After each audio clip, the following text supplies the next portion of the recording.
오디션이 진행 중인 생방송 스튜디오. 긴장감이 흐르는 가운데 앳된 얼굴의 소년 한 명이 마이크를 들고 서서히 무대로 나옵니다. 아직 어린 티를 벗지 못한 소년의 얼굴에 심사위원들의 표정은 그저 귀여운 아이의 재롱을 기대하기라도 하는 듯이 웃었죠. 그러나 음악이 흐르고 소년의 입을 열자 심사위원들의 얼굴에는 충격과 경악이 가득 차오르고 그가 무대를 마치자 심사위원들은 일제히 자리에서 일어나 기립박수를 쏟아냅니다. 바로 독일의 유명 오디션 프로그램 더 보이스에서 멋진 무대를 보여준 한국인 래퍼 정시용 군의 이야기입니다. 독일의 더 보이스 프로그램은 현재 10년 넘게 장수하고 있는 프로그램으로 전 세계에서 엄청난 인기를 끌고 있습니다.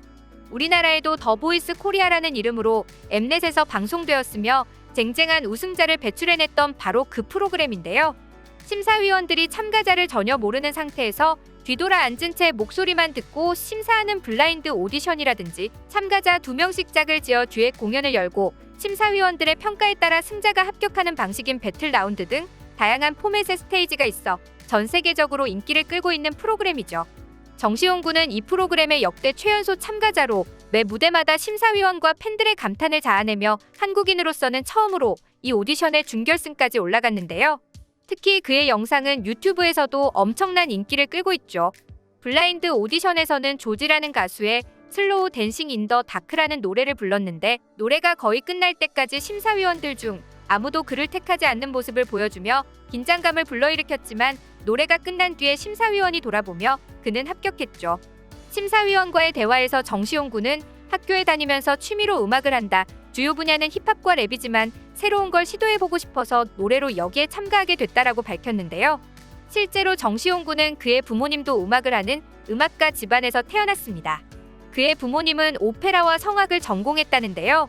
그렇기 때문에 어렸을 때부터 자연스럽게 음악을 접할 수 있었고 5살 때부터 피아노와 바이올린을 연주했다고 합니다. 부모님도 그의 음악적 재능을 알아보고 그가 원하는 만큼 음악 활동을 할 수 있도록 전폭적인 지원을 아끼지 않았는데요. 어린 나이에도 집에서 음악 작업을 할 수 있게 작업실을 꾸며주고 엄청난 고가의 장비까지는 아니더라도 그 나이대에 음악을 만드는 데 어려움이 없을 정도로 지원해주어 지금의 정시용 군처럼 훌륭한 뮤지션이 탄생할 수 있도록 하셨죠. 이렇게 자연스럽게 삶의 일부를 음악으로 채워온 정시용 군은 특히 음악으로 무수히 많은 상처를 치유했다고 하는데요. 독일에서도 한국인이 많지 않은 지역에서 지낸 정시용 군은 아시아인이라는 이유로 수많은 차별과 멸시를 받고 이유 없는 괴롭힘을 당했던 시절이 있었다고 합니다. 끊임없이 이어지는 괴롭힘으로 병원에서 치료와 상담을 받고 약까지 처방받는 등 어두운 터널 같은 시간이 존재했는데요. 그런 어려움 속에서 그의 곁을 지키고 그를 위로한 것은 다름 아닌 음악이었습니다. 음악을 통해 마음을 치유하고 응어리진 감정을 표현하면서 힘든 시간을 잊고 극복했던 정시용 군은 그 덕분에 어린 나이에 아주 뛰어난 실력을 지닐 수 있게 된 거죠. 그리고 이렇게 힘든 시간을 지나온 그가 이제 마침내 당당히 자신의 실력을 뽐낼 수 있는 오디션 프로그램장에 서게 된 것입니다. 그것도 평소 자신이 해왔던 힙합이나 랩이 아닌 새로움을 추구하고자 노래를 선택했다는 것이 심사위원들은 물론 시청자들까지 놀라게 했습니다. 그의 노래를 들은 심사위원은 시용 군의 나이를 물었고 17살이라는 그의 대답에 믿을 수 없다는 표정을 지었죠. 그리고는 처음 목소리를 들었을 때 이 사람은 무조건 다음 라운드에 진출해야 한다고 생각했다고 칭찬을 아끼지 않았는데요. 이어 다른 심사위원이 작곡도 하느냐고 묻자 시용 군은 취미로 음악을 만들고 있다고 말했고 주로 힙합과 랩을 만든다는 대답에 이를 듣고 있던 다른 심사위원이 노래와 랩 둘 다 가능하다는 것이냐? 그건 불공평하지 않냐는 농담을 건네기도 했죠. 그리고는 당신을 오디션에서 만날 수 있어 행복했다. 당신의 실력은 당연히 다음 라운드에 진출해야 할 정도이며 정말로 믿을 수 없는 노래 실력을 갖고 있다. 당신은 이 오디션에 오래 머무를 자격이 있다는 극찬을 쏟아냈습니다. 이 영상을 보는 시청자들도 댓글로 어디서 저런 괴물 같은 천재가 나왔는지 모르겠다. 고작 17살 나이에 저렇게 완성된 목소리로 노래를 부르고 심지어 직접 작곡도 하는 데다 주분야는 랩과 힙합이라니 그야말로 먼치킨이다. 역시 K-팝의 나라다운 실력이다 등 놀라움을 금치 못했는데요. 이렇게 무사히 블라인드 오디션을 통과한 시용 군의 앞에 놓인 다음 관문은 2명이 짝을 지어 듀엣곡을 부르면서도 둘 중 1명만 다음 라운드로 진출할 수 있는 배틀 라운드였습니다. 여기서 시용 군은 맥스 렌즈라는 참가자와 함께 토픽과 A7S의 브리킹 미라는 노래를 선보였는데요. 여기서도 시온군은 뛰어난 실력을 보여주었지만 심사위원들은 맥스의 음색이나 목소리를 조금 더 높게 평가하며 시온군 대신 맥스를 다음 라운드 진출자로 선정했습니다. 얼핏 보면 그냥 안타깝게 떨어지는 그저 그런 아쉬운 에피소드로 남을 수도 있었던 상황.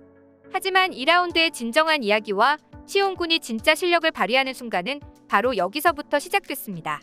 앞선 라운드에서 보여준 시온군의 실력을 눈여겨본 심사위원들이 시온군에게 이야기를 건넸습니다.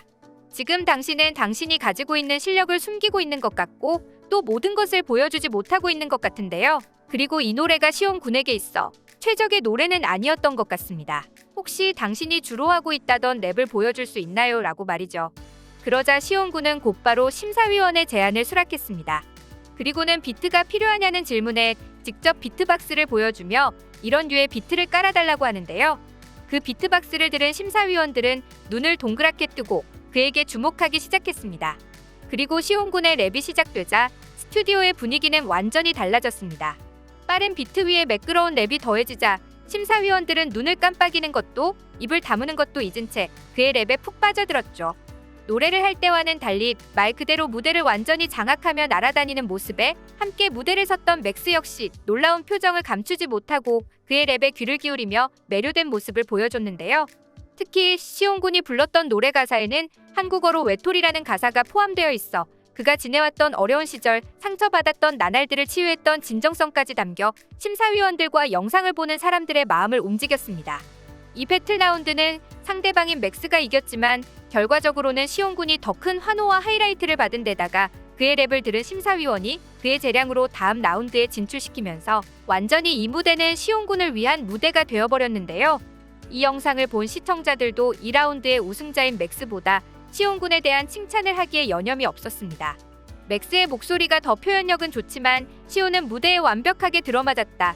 특히 솔로 랩을 선보였을 때는 그야말로 압도당하는 기분이었다. 17살이라는 나이가 믿기지 않는 재능이다. 즉석에서 요구했는데 저 정도라니 정말 진지하게 준비하고 나왔으면 곧바로 우승감이겠네라는 등의 극찬도 함께 이어졌죠. 아쉽게도 시온군은 준결승 진출에 그치며 본선 진출에는 실패했지만 최연소 한국인 참가자로서 뛰어난 성과를 보였는데요. 노래면 노래, 랩이면 랩 어느 하나 빠지지 않는 실력으로 수많은 사람들의 이목을 끌기에는 충분했죠. 이후 그는 한국의 힙합 레이블인 뷰티플로이즈에 들어가 활발한 활동을 펼치고 있습니다.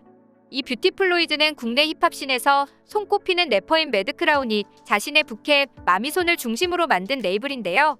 어린 나이에도 뛰어난 실력을 보인 그를 매드크라운이 점 찍어보고 곧바로 영입한 것이죠. 랩을 주력으로 하고 있으나 지금은 보다 더 성장해 소울이 가득한 보컬을 메인으로 내세우고 있으며 그만큼 보다 폭넓은 음악 스펙트럼을 보여주고 있습니다. 앞으로도 정시온 군이 국내는 물론 해외에서도 그의 더욱 성장한 실력을 계속해서 뽐내기를 바라면서 오늘 영상 마치겠습니다.